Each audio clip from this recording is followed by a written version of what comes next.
using both quarterbacks this week in a substantial basis. Yeah, well, one's going to be the starter, and if John's the starter, then Travis will have his set package of plays. And if Travis is the starter, then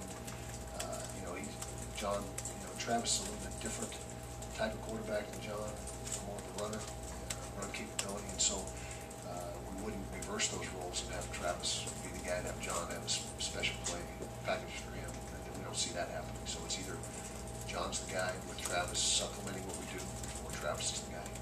Can you talk about Selwood's punting and also just what happened on that block punt? Blown assignment on the block punt. It was nothing that we hadn't seen in practice. We just blew an assignment in the back end with the shield. It should have been a relatively routine pickup, but we didn't do it. As far as the punting, sometimes you punt the ball so well you outkick your coverage. We've got to guard against that.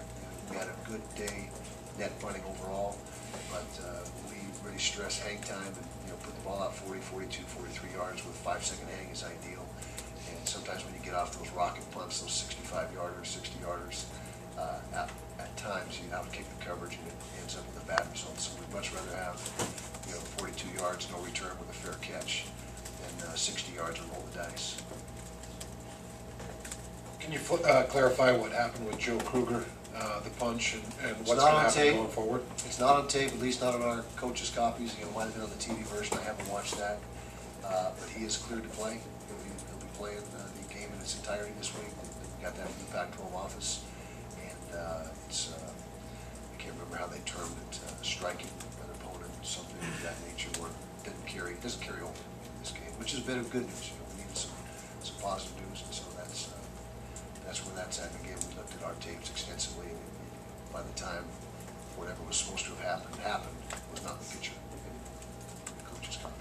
Coach, you've never really had to prepare for Riley Nelson leading that offense. Talk about the differences that he brought to the BYU offense. Yeah, he's athletic. Q run game is obviously a factor with him. Q draw, some option game with him. And so we've got to make sure we've got our bases covered there.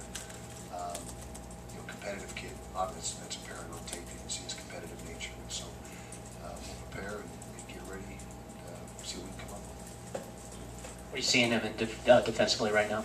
Pardon me? Defensively for BYU, what do you see? They seem like they're improved from a year ago. It's been, I'm not sure. It's really hard to gain perspective after 2 weeks of the season. How good is Washington State? How effective are they on offense? So I don't know if you can get a complete.